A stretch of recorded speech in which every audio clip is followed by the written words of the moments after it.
দেশ ছেড়ে পালাতে গিয়ে বিমানবন্দরে আটক হলেন সাবেক প্রতিমন্ত্রী জুনায়েদ আহমেদ পলক। হযরত শাহজালাল আন্তর্জাতিক বিমানবন্দর থেকে তাকে আটক করে আইন শৃঙ্খলা বাহিনী। বিমানবন্দর থেকে আটক করা হয়েছে সাবেক তথ্য প্রযুক্তি প্রতিমন্ত্রী জুনায়েদ আহমেদ পলক। যেটা বলছিলাম, আরও জানাবেন মাহফুজ কামাল।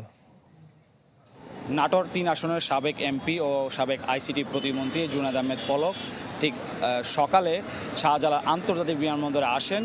তিনি দেশ ত্যাগ করার চেষ্টা করেছিলেন, তবে আইন শৃঙ্খলা বাহিনীর সদস্যদের এবং এয়ারপোর্ট কর্তৃপক্ষ, অ্যাপসেক এবং সেনাবাহিনীর তত্ত্বাবধানে তাকে এই শাহজালাল আন্তর্জাতিক বিমানবন্দরের ভিআইপি টার্মিনালের লাউঞ্জ থেকে বিকাল ৫টা ১০ মিনিটের পর সেনাবাহিনীর তত্ত্বাবধানে নিয়ে যাওয়া হয়।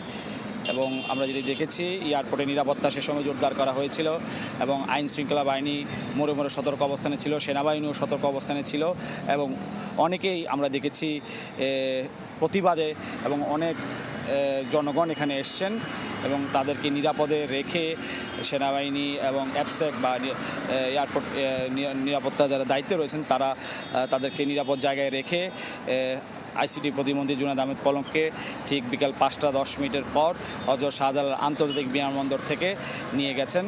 এবং আমরা যতটুকু জানতে পেরেছি, সেনাবাহিনীর সদস্যরা এই মুহূর্তে এই হযরত শাহজালাল আন্তর্জাতিক বিমানবন্দরের নিরাপত্তায় কাজ করছেন, যাতে কোনো প্রকার অপ্রীতিকর ঘটনা না ঘটে।